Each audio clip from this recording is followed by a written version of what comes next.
শনিবার আগরতলা এমবিবি এয়ারপোর্টে বিমানবন্দরে অ্যাডভাইজারি কমিটির গুরুত্বপূর্ণ বৈঠক অনুষ্ঠিত হয়। এই বৈঠকে পৌরোহিত্য করেন রাজ্যের প্রাক্তন মুখ্যমন্ত্রী তথা বর্তমান লোকসভার সাংসদ বিপ্লব কুমার দেব। বৈঠকে উপস্থিত ছিলেন বিমানবন্দর নির্দেশক কে.সি. মিনা, পশ্চিম জেলার জেলা শাসক ডক্টর বিশাল কুমার, রাজ্য সরকারের আধিকারিক দিলীপ কুমার চাকমা সহ কমিটির সদস্য ও অন্যান্য আধিকারিকরা। বৈঠকে বিমানবন্দরের বর্তমান পরিস্থিতি এবং ভবিষ্যৎ রূপরেখা নিয়ে বিস্তারিত আলোচনা করা হয়। পাশাপাশি এমবিবি বিমানবন্দর সুবিধা এবং অসুবিধাগুলিও নিয়ে বিস্তারিত আলোচনা করা হয়।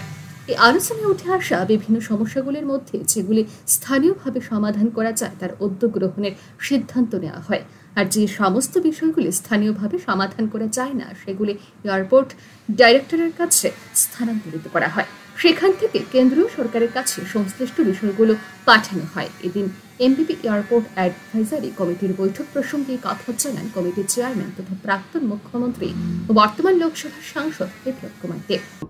বছরে দুইবার এয়ারপোর্ট অথরিটি অফ ইন্ডিয়ার যে নিয়ম অনুসারে এয়ারপোর্ট যে হয়, এয়ারপোর্টের একটা কমিটি হয় ও স্থানীয় এমপি তার চেয়ারম্যান হয়। তার একদম ইনফ্রাস্ট্রাকচার অনেক কিছু তার মধ্যে আলোচনা হয় তেমন নয়।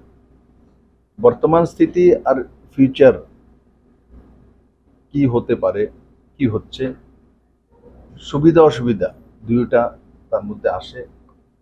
যাত্রী সুবিধা, এয়ারলাইন্সের স্থিতি কি, বিভিন্ন আনুষঙ্গিক বিন্দু তার মধ্যে আসে, আলোচনা হয়।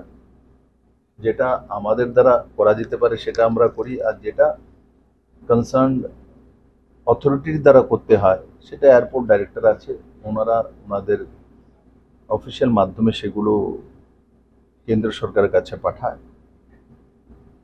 আর তার জন্যই এই মিটিং করা হয়। এদিন এমবিবি এয়ারপোর্ট অ্যাডভাইজারি কমিটির চেয়ারম্যান তথা সাংসদ বিপ্লব কুমার দেব আরও জানান, বৈঠকে বিমান যাত্রীদের সুবিধা ও অসুবিধা নিয়ে বিস্তারিত আলোচনা হয়েছে। তিনি জানান, অসমের গুয়াহাটির পরে আগরতলা এমবিবি এয়ারপোর্ট থেকে বেশি সংখ্যক ফ্লাইট ওঠানামা করে। তিনি আরও জানান, পরিকাঠামোগত দিক দিয়ে গুয়াহাটি বিমানবন্দরের থেকে কোনো অংশে কম নয় এমবিবি এয়ারপোর্ট। এই মিটিংয়ে বিশেষ করে যাত্রী সুবিধা অসুবিধাগুলোই বিশেষ মাহাত্ম্য দেওয়া হয়। আর আপনারা সবাই অবগত আছেন যে ত্রিপুরাতে যে এই আগরতলা এয়ারপোর্ট, মহারাজা বিভূতিভূষণ মানিক্য এয়ারপোর্ট, এই এয়ারপোর্টে গুয়াহাটির পরে হাইয়েস্ট ফ্লাইট এখান থেকে হয়। আর এয়ারপোর্টে যদি দেখি ইনফ্রাস্ট্রাকচার, তো ইনফ্রাস্ট্রাকচারও সেটা গুয়াহাটির চাইতে কম নয়, এটার চাইতে বেটার ইনফ্রাস্ট্রাকচার এখানে আছে। তো স্বাভাবিকভাবে মিটিং যাতে ফলপ্রসূ হয় এবং যাত্রীদের সমস্যার সমাধান হতে পারে, আর এখানে যারা কর্মরত আছে তাদেরও যাতে সঠিকভাবে ব্যবস্থা হতে পারে, তার জন্য এই মিটিং। এই ধরনের বৈঠকে কি নতুন প্লেন পরিষেবা নিয়ে আলোচনা হয় বা হবে কিনা?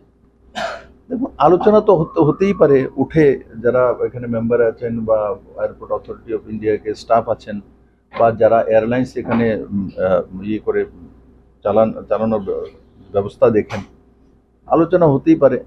তো অ্যাকচুয়ালি ফ্লাইট তো আসা যাওয়া নির্ভর করে প্যাসেঞ্জারের উপরে, ভিড় বা কতটা আছে তার উপরে নির্ভর করে। কারণ যে কোনো ফ্লাইটে 50% উপরে যদি না ভরে তাহলেও এয়ারলাইন্সের লোকসান হয়, তো ওই হিসাবে করা। Thank you sir. এদিকে জানা গেছে, অ্যাডভাইজারি কমিটির বৈঠকে আন্তর্জাতিক ফ্লাইট ওঠানামার বিষয়টি নিয়েও আলোচনা হয়েছে। পাশাপাশি যাত্রীদের সুবিধার্থে কিছু নতুন সিদ্ধান্ত গ্রহণ করা হয়েছে। Bureau report, RE news.